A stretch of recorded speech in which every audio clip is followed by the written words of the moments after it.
Hey everybody, Scoutcrafter here again, TGIF. Thank God it's Friday. You made it through another week. And hope this week was a good one for you. It was a great one for me. Got a lot of things done and still need to do a lot of things. Today we're going to start off with a little show and tell. Hoping that this is going to be a fun episode. Wanted to talk about when I went to the flea market last week, I always come across some things. But one of the things I keep popping up every now and then, especially at flea markets, is the flexible flyer sled. Now, for those of you on the West Coast or in warm weather areas, I feel bad for you because you've never experienced the joys of sleigh riding with your friends down the snowy hills. And back in the 60s growing up, whenever it snowed, my park was filled with kids, 50 to 100 kids with their parents, sleigh riding all day. It was just so much fun. And my park is real cool. Let me show you right where my park is. It's right down the block from me. And let me show you where we used to go.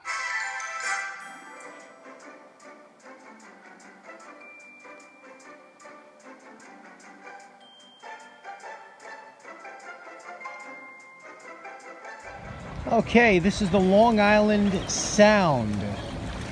You can see here what it looks like here, and over there, right across the water, is the Bronx. That's right, that's the notorious Bronx that you heard so much about. And right over there, down there, is the jetty where I used to go fishing. Let's go take a walk over there.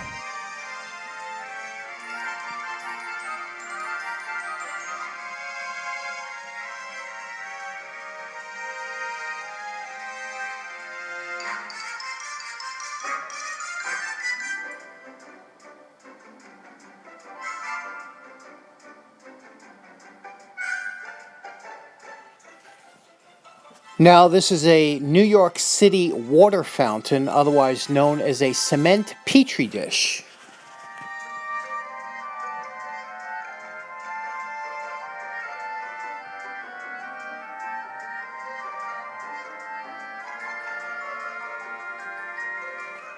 Now, this is the jetty where I spent many hours as a young man fishing off of this jetty. There is the Bronx over here, and a little bit to the left, if we pan over to the left, you can see there's Rikers Island right over there. Now, to the right, we still have the borough of the Bronx, but over here to the left, you can see Manhattan in the background.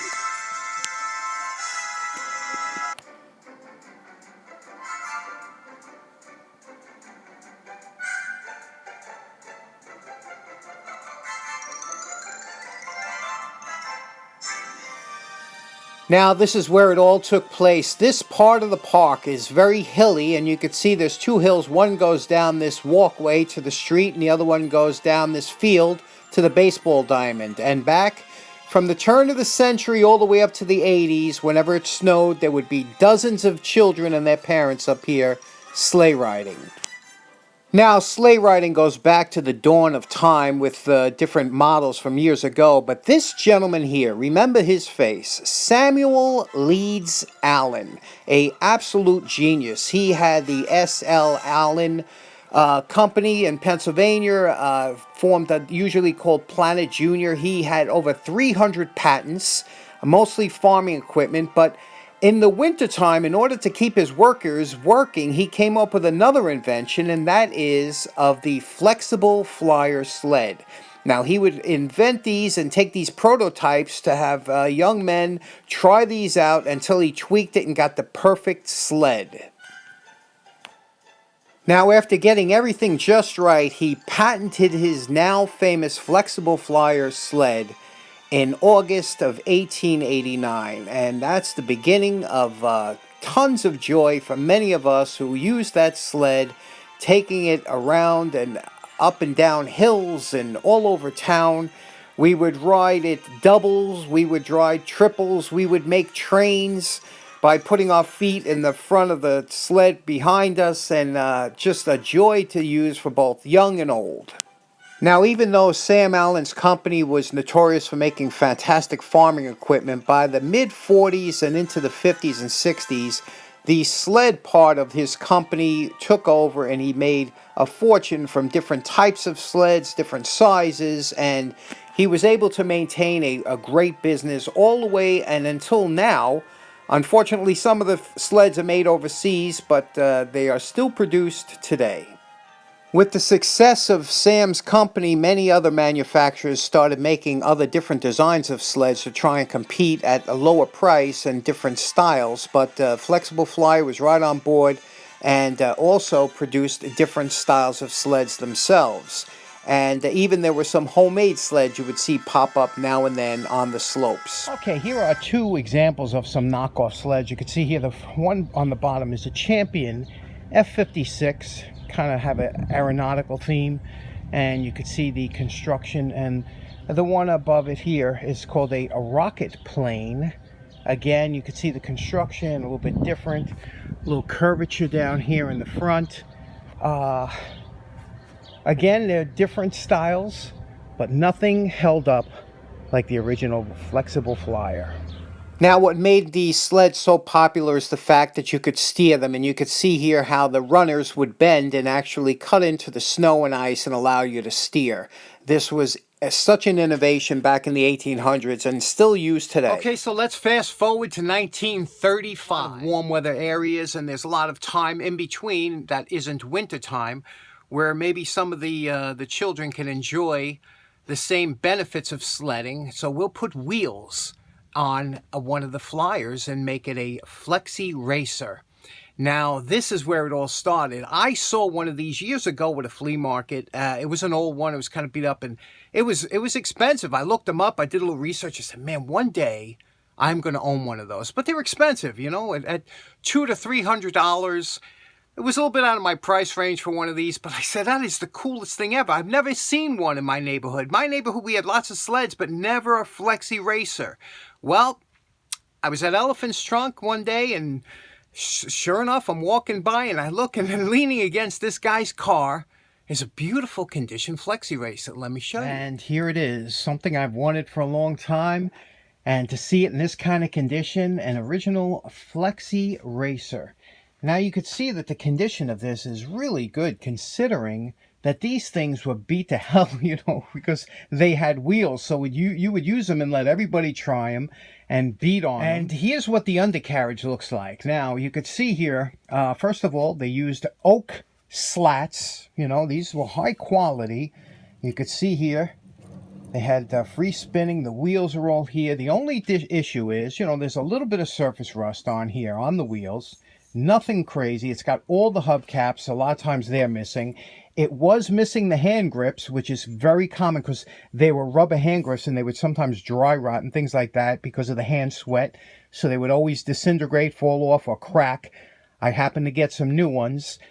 Reproduction. And you can see here, so I'm just going to clean this up. It's just something I always wanted. Isn't this just absolutely beautiful? An interesting feature of the steering here, you can see there's some heavy-duty springs here that would hold the steering pretty much straight. But you know, when you turned it, it would return back to straight. So it was a nice mechanism there.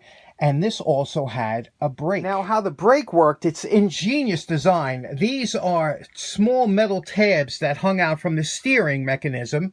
And what you would do is when you were holding this with your hand from the other side, obviously, when you wanted to slow down, you would tilt it forward. These pads would touch the tires, and the friction from the pads touching the tires would slow you down to a stop. Now you can see here the weight is about 15.5 pounds, so they were really well made, all high quality construction. And the length was 41 inches long.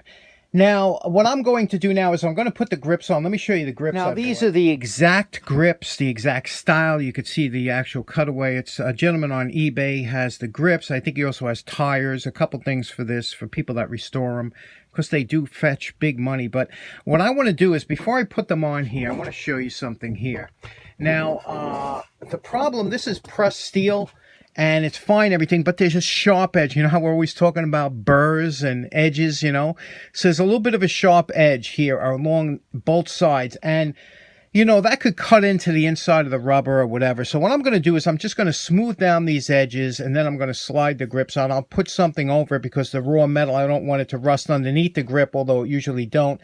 I'll probably just coat it with a little clear shellac or a coating.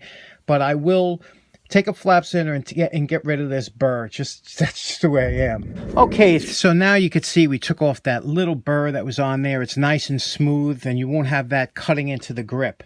Now, we're going to slide these grips on both sides. You can, if they are a little hard to get on, you can put them in warm water to soften them up. But I don't think we'll have any problem getting them on. This is already dry. The shellac is already dry. Let's slip them on.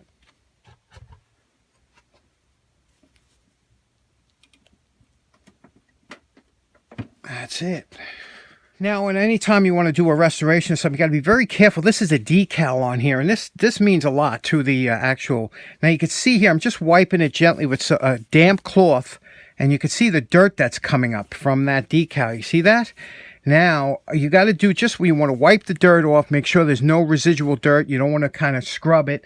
And then you want to coat it with a wax or something to make sure that nothing does disturb this. Okay, here we go. This is all I'm going to do with this. And you can see I cleaned everything first. Then I went over it with... the first thing I did is after I cleaned the decal, I went over it with a Mother's Carnauba wax, and it has a cleaner in it. So that picked up some more dirt from inside the wood decals and everything. Then I went over it with... some Johnson's paste wax and Butch's wax along the outside. So this is nice and smooth now, and there's no more dirt on it, and it also has some kind of protective coating, and it looks pretty good. It looks, let me show you here. It looks, we picked up a lot of the color from the decal. You see that? Flexy racer. Oh, this is just so sweet, isn't it? And around the wood, we wiped everything down. Now the wheels, we did the same thing with the undercarriage just to protect it. And the wheels, we armor rolled them. Armor roll is very good for rubber to stop cracking or anything. Again, these are, God knows how old, 80 years old, these tires are. So again, this is an original condition sled, and a lot of times, or racer I should say, and a lot of times you don't want to, if you want to restore it, I like to restore things that need restoration. This one really, except for the wheels, the only thing is the wheels could use a touch up of paint. Other than that, I don't know what I want to do. What do you think? Here's another view of how the steering and brakes work. You could see here left, right, and it's very easy to tilt this down and touch this, but the springs hold it from pulling. This is such an ingenious design, but you can see how that would work, and the grips are beautiful, aren't they? So there we go. What do you think? Would you ever wanted one of these when you were a kid, or maybe you had one? I'm sure somebody out there has had one. Okay, that was a lot of fun. We have a couple more images left in the old Brownie camera. What do you say we take a look at a couple more tools I picked up I think you might like? Okay, next up real quick, I found these two pair of pliers. Lady had a bunch of tools on a tarp. Always good when you see it on a tarp. And anyway, these were 50 cents each. This is absolutely gorgeous. These pliers here, we'll be doing this another episode, but this is the one I wanted to do because we're just going to do a cleanup with this, and I'll tell you why. But let's take a look at the condition. Now you can see here, it is just absolutely beat to heck, but I'll tell you why we're just going to do a cleanup with this and why this is one of my favorite finds. Let's get to it. Okay, we are calling this project done for now, and I'll tell you why. You see here, look, let's take a look at these. You know I'm a big collector of Klein Pliers. I have a bunch, and this one here was very special to me. You see the writing on there? Look very closely, okay? See what that says? Klein Tools, and look, it's just such a nice little stamping, although it's worn. And over here, look at the wear that this went through. And some guy had this, I mean, so long that it wore off here, maybe from stripping wires or whatever, and just wore off over here, wore off over here. The back don't look so bad, although it looks like there might be some kind of initialing that was attempted over there. It's got the crimper. That is a crimper there, which, you don't see too often. It's a beautiful pad. Just feels so nice in the hand. I just cleaned it up, wire brushed it. Quado steel wool with some WD-40 to clean up everything. And it's just, look at how nice this works. It's tight. And it does still cut, even though it's got a little bit of damage there, which would help for wire stripping. But if you go... the top 2/3 of the cutters does cut. Here we have our zip tie, and I'm going to use just the top 2/3 of the cutter. You hear that? It's cutting. See that? Now, it's not what you call a perfect cut, but it does the job. Now, here's what's so interesting about these. Are you ready? Check this out. Look at the handle. You see what that says? M. Klein & Sons, February 1915. 1915. These are the oldest Kleins that I own. That's just amazing when you think this is over 100 years old and it still works. But I can, and let me tell you, when I do get to my welder, I can build this up here, and I could regrind this and make this into a restored pair. You know, I could build that back up and repair it where you wouldn't even know if, once I get my welding skills up to it.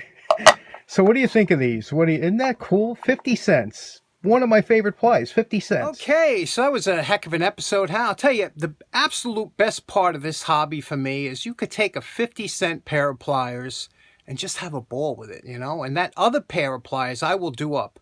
I will get them mint condition like they came out of the factory. But these Kleins, what do you think? What do you think about them? Think I should leave them the way they are? Testimony to the age and what they went through? Think I should get them back to the way they looked back in 2015? What do you think?